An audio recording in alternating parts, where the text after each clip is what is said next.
Hey guys, this is Dr. Sadie with your weekly power tip, and again in the office where there's been a lot of changes, a lot of excitement. I just came back from another training seminar, so we're making changes in the office, changes in the technique. So if you are a patient, you'll probably notice we're having our patients lie down. We're doing certain movements with the head left to right, doing certain tests. So good news for you is we're going to get more specific. We're expecting even better results with our patients. We're already getting some very strong results. We're very blessed, but we're always looking to improve. We are obsessed about refining the chiropractic adjustment to deliver the best quality care possible.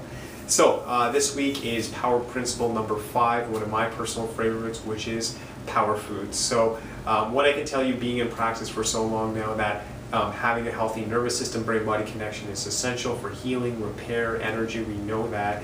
But personally, in my opinion, having a poor diet definitely affects the results we get in this office. And you know, I can share with you so many stories when patients have improved their diets, the changes they've seen. But for me, it's very personal because I've seen now that I eat better, I feel completely different. I understand my body better. My energy is much higher. I'm hardly ever getting sick. It's very rare, and if I do, it's literally maybe, I can't even remember. It's like a scratchy throat. It's not a big deal. So it's been life-changing. Energy's higher.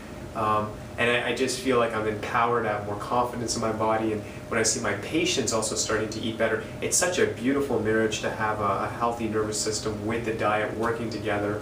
It makes perfect sense. I mean, we should be educated enough to say, you know what, chiropractic is essential. Obviously it helps the body, but look at the magic we can do when we start to exercise, when we complement with nutrition, and at least learn some basic principles. It just makes sense to cover all your bases and just take your life to the next level. So when it comes to power food, the number one rule, and I'm going to say it until the day I pass on, we're always telling our patients, get off with the caffeine. Caffeine actually goes right to the spine, it goes right to the nervous system. It's a stimulant. Yes, it can give you energy. You usually crash after that. It's addictive because when certain people miss coffee or tea, they get headaches. It keeps the muscles tight. Does not allow the body to heal correctly, and the whole thing is it keeps the body stimulated. The body can't go into a healing state. So slowly over time, and I'm going to say that again, slowly over time, I used to tell my patients stop immediately. All these people were coming back with headaches. Now slowly over time, if you drink 3 cups a day, go to 2 cups a day, and eventually 1 cup a day. Slowly eliminating caffeine is huge, one of the first fundamentals, and we get better results with our patients.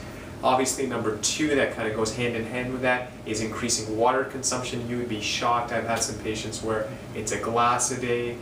Sometimes it's a glass every 2 days. If the body's dehydrated, if the nervous system's getting dehydrated, if the disc is getting dehydrated, it's very hard to get results with the body and the spine. So water is absolutely essential. And something I'm very, very passionate about, and I tell my patients, is having greens at least twice a day with lunch and dinner. Am I perfect with that? No, I love my salads, but sometimes if it gets late, certain things happen. But I can tell you 80 to 90% of the time, myself, I am having greens with every meal. And your headspace is to have the greens before you actually have your meal. It's the most critical part of the meal. You don't want to compromise on that. And you want to get creative. You want to add some nuts to it. That gives you more protein and power as well. You can even add some fruits in it. And you know, also with fruits, what I would say in my recommendation, you want to be more veggie based. I would probably say 80% veggies, 20% fruits. And we know again with fruits, it should always be in the earlier part of the day, not in the later part of the day. So I just kind of hit on some light power food issues. You know, we have a whole class we do for an hour in great detail, so keep your eyes and ears open for that. But having the proper diet is critical for health, really helps the spine, it helps the whole body, it just makes sense. But it doesn't mean if we have a perfect diet, we don't need to take care of the spine. And on the flip side, if you take care of your spine, you can't have a bad diet. Everything needs to be done to maximize your health, to give you the most powerful life possible, and that's what our office represents. So we'll be giving you tons of stuff on diet as you go through the program. New research, things I learned, I'll always be sharing with you. So that is your power tip for the week. So thank you for listening. We'll be here next week with another power tip. God bless you and your family. We've been getting more referrals than I can ever remember. A lot of people have been spreading the word, so I'm excited that lives are changing. People are seeing results. That's what we want to see in this office. So results are being delivered, lives are being changed, and we're only doing it with your help. So anyone you know who should be here, which is everyone. Anyone who has a spine should be maintaining it before a crisis. But if you do know someone in pain, suffering, high blood pressure, low blood pressure, tingling, or anything in the body, we'll do that assessment. Let's see where they're at, and let's see if we can help. And we'd be honored to be part of their health journey. So God bless. I'll see you next week.